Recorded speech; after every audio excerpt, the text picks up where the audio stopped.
Buod ng Encantadia 2016, Episode 1.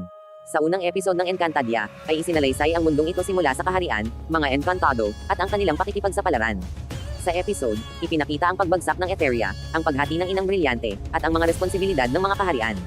Sa pagtalakay sa Inang Brilyante, ito ay nasa pangangasiwa ng unang reyna ng Lireo, si Cassiopeia, at upang mapangalagaan ang Brilyante, at kahit pa ikagalit ng Bathalang Emre, ang Bathalang kinikilala ng mga Encantado, ay hinati niya ito. Ang mga nahating Brilyante ay ibinigay sa bawat kaharian. Dalisay na brilyante ng tubig sa mga Adamyan sa Adamya, na bumubuhay sa lahat ng nilalang. Brilyante ng lupa na pinagmumulan ng pagkain at biyayang handog ng kapaligiran sa tahanan ng mga magiting at mapagpalang mga Encantado, ang mga Sapirian. Brilyante ng hangin na nagbibigay hininga sa lahat ng nilalang sa mapagkalinga at matatapang na mga diwata sa Lireo. Brilyante ng apoy para sa nagmimina at tagapanday ng mga sandata, ang Hatoria. Dahil sa pagkasilaw ng kapangyarihan ng Hatoria, ang ikaapat na kaharian ng pinagkalooban ng brilyante ng apoy, ay nagsimulang magkagulo sa Encantadia.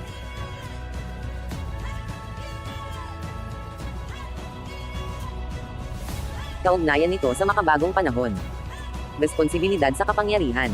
Ang mga brilyante ay simbolo ng kapangyarihan na nangangailangan ng tamang paggamit at pag-aalaga. Ang desisyon ni Cassiopeia na hatiin ang brilyante ay nagpapakita ng kahalagahan ng pananagutan sa anumang posisyon o tungkuling hawak. Aral sa makabagong buhay, sa trabaho o komunidad, ang kapangyarihan o responsibilidad ay dapat gamitin ng may integridad at para sa kapakanan ng nakararami, hindi para sa pansariling interes. Pagkakaisa sa kabila ng pagkakaiba. Ang apat na kaharian ay may iba't ibang lakas, ngunit ang kanilang pagkakaisa ang nagsisiguro ng kapayapaan sa Encantadia. Aral sa makabagong buhay, sa mga organisasyon, paaralan, o kahit sa pamilya, mahalaga ang respeto at pagtutulungan sa kabila ng magkakaibang opinyon o pananaw. Panganib ng kasakiman. Ang kasakiman ng Hatoria sa mga brilyante ay nagdala ng kaguluhan at pagkawasak. Aral sa makabagong buhay, ang labis na ambisyon o pagiging makasarili ay maaaring magdulot ng hidwaan sa mga relasyon at pagkakahiwalay ng isang grupo o komunidad. Pamana at sakripisyo. Ang mga desisyon ni Cassiopeia ay hindi para sa sarili, kundi para sa kapakanan ng Encantadia at ng mga susunod na henerasyon. Aral sa makabagong buhay, ang mga pinuno na inuuna ang kabutihan ng nakararami ay nagbibigay inspirasyon at umaani ng respeto. Ang sakripisyo para sa ikabubuti ng iba ay isang mahalagang aspeto ng pagiging makatao. Kakayahan ng kababaihan sa pamumuno.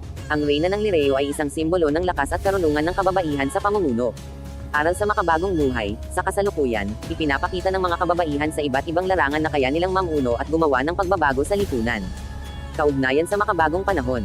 Ang kwento ng Encantadia ay isang paalala na ang tagumpay ay hindi lamang nasusukat sa yaman o lakas, kundi sa tamang desisyon, pagkakaisa, at paggalang sa iba.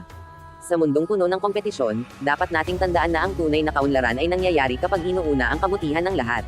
Higit sa lahat, ang pagpapahalaga sa pagkakaiba-iba, pananagutan, at sakripisyo ay susi sa mapayapa at masaganang pamumuhay.